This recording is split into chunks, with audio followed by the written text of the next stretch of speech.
Hello everyone. स्वागत है आपका आपके अपने यूट्यूब चैनल स्टडी जीके में। दोस्तों आज दिनांक 20 नवंबर 2020 को हम रोज की तरह फिर लेकर हाजिर हैं करंट अफेयर्स से कुछ महत्वपूर्ण क्वेश्चंस। दोस्तों आज के जो भी क्वेश्चंस हैं वो सिलेक्टेड हैं और आपके आने वाले सभी एग्जाम्स के लिए बहुत ही इंपॉर्टेंट हैं, तो वीडियो को इन तक को ध्यान से देखिएगा। इसमें आपको क्वेश्चन के साथ साथ उससे रिलेटेड जितने भी इंपॉर्टेंट फैक्ट होंगे वो सब बताए जाएंगे। दोस्तों आज के जो भी क्वेश्चंस होंगे उसका वन लाइनर मैं आपको वीडियो के एंड में दूंगा, जिससे आप आज के क्वेश्चन को आसानी से याद कर सकते हैं और आज के वीडियो की पीडीएफ फाइल आप वीडियो के डिस्क्रिप्शन लिंक से डाउनलोड कर सकते हैं। तो चलिए आज के वीडियो की शुरुआत करते हैं।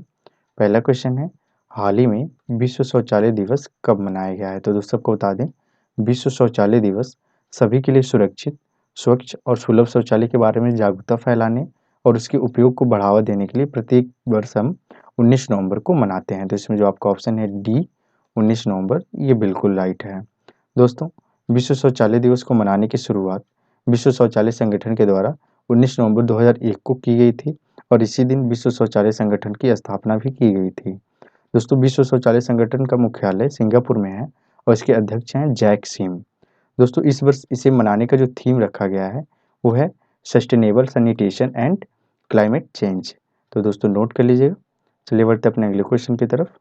अगला क्वेश्चन है, हाल ही में देश के पहले मेट्रो नियो की शुरुआत कहाँ करने की घोषणा की गई है? तो दोस्तों आपको बता दें, देश के पहले मेट्रो नियो की शुरुआत देश की राजधानी नई दिल्ली में की जाएगी और दोस्तों इसे मेट्रो लाइट के स्थान पर चलाया जाएगा। दोस्तों मेट्रो नियो कीर्ति नगर से लेकर द्वारका के बीच 19 किलोमीटर का सफर तय करेगी। दोस्तों तो इसमें जो आपका ऑप्शन है बी नई दिल्ली, ये बिल्कुल राइट है। दोस्तों बात आई है नई दिल्ली की, तो नई दिल्ली के बारे में कुछ इंपॉर्टेंट फैक्ट जान लेते हैं। दोस्तों नई दिल्ली के जो मुख्यमंत्री हैं उनका नाम है श्री अरविंद केजरीवाल और जो इसके उपराज्यपाल हैं वो हैं श्री अनिल बैजल।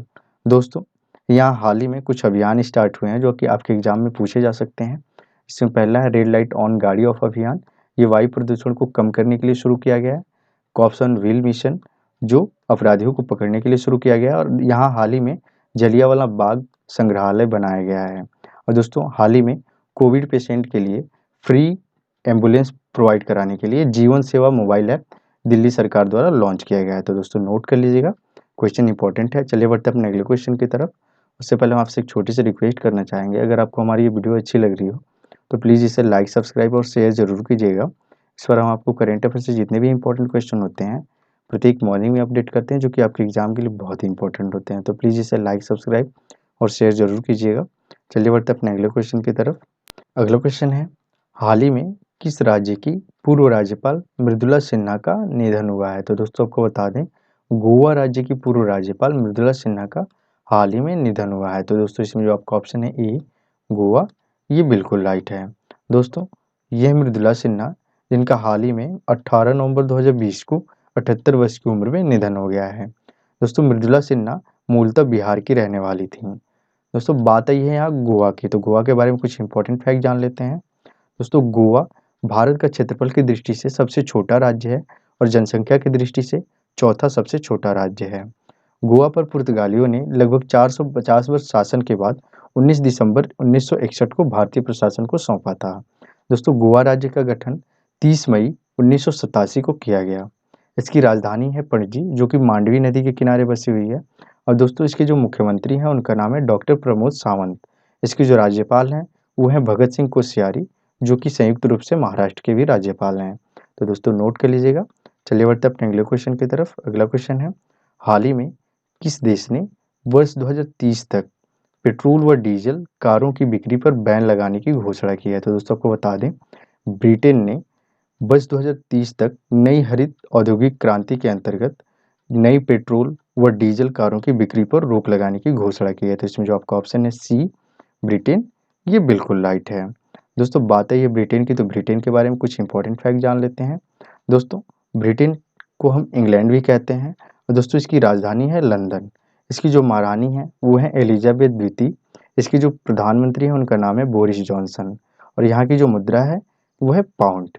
तो नोट कर लीजिएगा, ये क्वेश्चन भी इंपॉर्टेंट है आपके एग्जाम के लिए। चलिए बढ़ते हैं अपने अगले क्वेश्चन की तरफ। अगला क्वेश्चन है, हाल ही में अंतर्राष्ट्रीय पुरुष दिवस कब मनाया गया है? तो दोस्तों आपको बता दें, अंतर्राष्ट्रीय पुरुष दिवस पुरुषों के मानसिक स्वास्थ्य, सकारात्मक गुणों की सराहना और समाज में मौजूद रोल मॉडल्स को मुख्य धारा में लाने के साथ लैंगिक समानता को बढ़ावा देने के लिए प्रत्येक वर्ष 19 नवंबर को मनाया जाता है। तो इसमें जो आपका ऑप्शन है डी 19 नवंबर, ये बिल्कुल राइट है। दोस्तों, अंतर्राष्ट्रीय पुरुष दिवस पहली बार वर्ष 2007 में मनाया गया था। इसे इंग्लिश में हम इंटरनेशनल मेंस डे कहते हैं और इस वर्ष इसे जो मनाने का थीम है वो है better health for main and boys. तो नोट कर लीजिएगा। चलिए बढ़ते हैं अपने अगले क्वेश्चन की तरफ। अगला क्वेश्चन है, हाल ही में टूही विमान पोसेडन ईटाई भारत ने किस देश से खरीदा है? तो दोस्तों आपको बता दें, टूही विमान पोसेडन 8I भारत ने 1.1 अरब डॉलर की रक्षा समझौते के अनुसार अमेरिका से खरीदा है। तो इसमें जो आपका ऑप्शन है ए अमेरिका, ये बिल्कुल राइट है। दोस्तों, इस अत्याधुनिक विमान में सेंसर और सर्विस लॉन्च के अत्याधुनिक उपकरण लगे हुए हैं। इसका पहला विमान गोवा स्थित नेवल बेस INS हंस पर 18 नवंबर 2020 को भारत पहुंच चुका है। तो दोस्तों नोट कर लीजिएगा, ये क्वेश्चन भी आपके एग्जाम के लिए इंपॉर्टेंट है। इसका नाम जरूर याद रखिएगा, पोसेडन 8I, और ये टूही विमान है। चलिए बढ़ते हैं अपने अगले क्वेश्चन की तरफ। अगला क्वेश्चन है, हाल ही में फ्रांसिस्को सागस्ती किस देश के राष्ट्रपति बने हैं? तो दोस्तों आपको बता दें, हाल ही में पेरू के अंतरिम राष्ट्रपति मैनुअल मरीनो ने इस्तीफा दे दिया था, तो उनकी जगह फ्रांसिस्को सागस्ती को पेरू का नया राष्ट्रपति चुना गया है। दोस्तों, ये है फ्रांसिस्को सागस्ती जिन्हें पेरू का नया राष्ट्रपति चुना गया है। तो दोस्तों इसमें जो आपका ऑप्शन है सी पेरू, ये बिल्कुल राइट है। बात है ये पेरू की, तो पेरू के बारे में कुछ इंपॉर्टेंट फैक्ट जान लेते हैं। पेरू की राजधानी है लीमा और दोस्तों इसके जो प्रधानमंत्री हैं उनका नाम है अंतरे फ्लोर एरोज और इसकी जो मुद्रा है वो है सोल। तो नोट कर लीजिएगा। चलिए बढ़ते हैं अपने अगले क्वेश्चन की तरफ।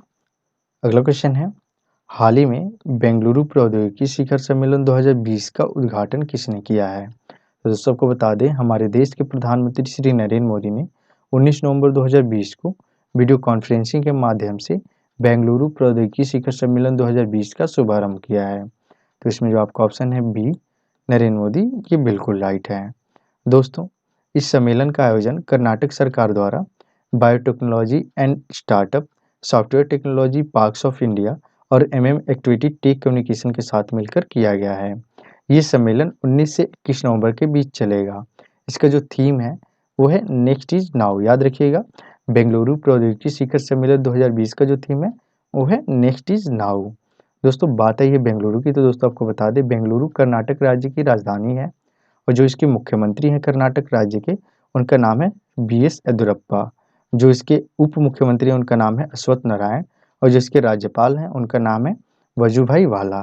तो दोस्तों नोट कर लीजिएगा। चलिए बढ़ते हैं अपने अगले क्वेश्चन की तरफ। अगला क्वेश्चन है, हाल ही में लीलावती अवार्ड 2020 पहल की शुरुआत किसने की है? तो दोस्तों आपको बता दें, लीलावती अवार्ड 2020 पहल की शुरुआत हमारे देश के केंद्रीय शिक्षा मंत्री श्री रमेश पोखरियाल निशंक के द्वारा किया गया है। तो इसमें जो आपका ऑप्शन है ए रमेश पोखरियाल निशंक, ये बिल्कुल राइट है। दोस्तों इस पहल का मुख्य उद्देश्य महिलाओं के साथ समानता व निष्पक्षता का व्यवहार करने के लिए जन जागरूकता को फैलाना है। दोस्तों इस पहल का जो थीम है वो है वुमन एम्पावरमेंट। दोस्तों एक बार फिर सुन लीजिएगा, इस पहल का जो थीम है वो है वुमन एम्पावरमेंट, हिंदी में इसे कहेंगे महिला सशक्तिकरण। तो चलिए दोस्तों बढ़ते हैं अपने अगले क्वेश्चन की तरफ।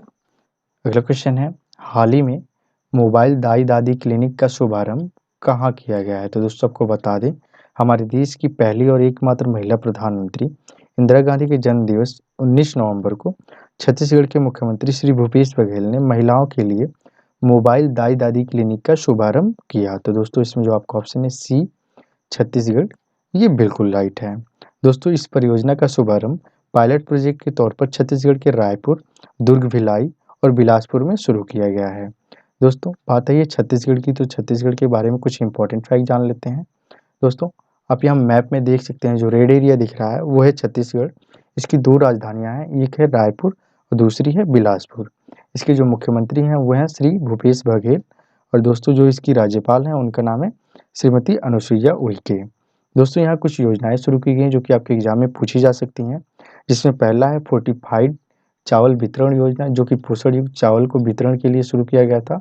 दूसरा है मुख्यमंत्री बाल हृदय सुरक्षा योजना, ये बच्चों के हृदय संबंधी रोगों से इलाज के लिए शुरू किया गया था। और तीसरा है मोर बिजली मोबाइल ऐप। तो दोस्तों नोट कर लीजिएगा, ये क्वेश्चन आपके एग्जाम के लिए मोस्ट इंपॉर्टेंट है। चलिए बढ़ते हैं अपने अगले क्वेश्चन की तरफ।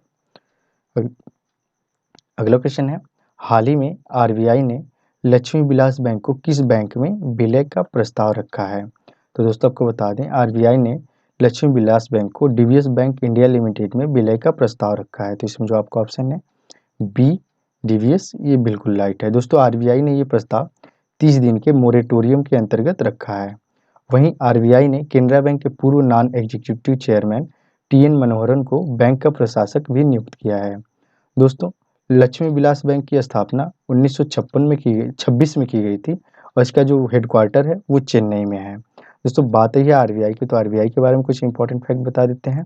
दोस्तों आरबीआई की स्थापना 1 अप्रैल 1935 को की गई थी और जो इसका मुख्यालय है वो मुंबई में है और जिसके गवर्नर हैं उनका नाम है शक्तिकांत दास। तो नोट कर लीजिएगा। चलिए बढ़ते हैं अपने अगले क्वेश्चन की तरफ। अगला क्वेश्चन है, हाल ही में जारी ब्लूमबर्ग बिलियनियर इंडेक्स 2020 के अनुसार दुनिया के सबसे अमीर व्यक्ति कौन है? तो दोस्तों आपको बता दें, ब्लूमबर्ग बिलियनियर इंडेक्स 2020 के मुताबिक ई कॉमर्स कंपनी अमेजन के फाउंडर जेफ बेजोस दुनिया के सबसे अमीर व्यक्ति की सूची में सबसे पहले स्थान पर हैं। तो इसमें जो आपका ऑप्शन है ए जेफ बेजोस, ये बिल्कुल राइट है। दोस्तों इनके पास कुल कुल 185 अरब डॉलर की संपत्ति है।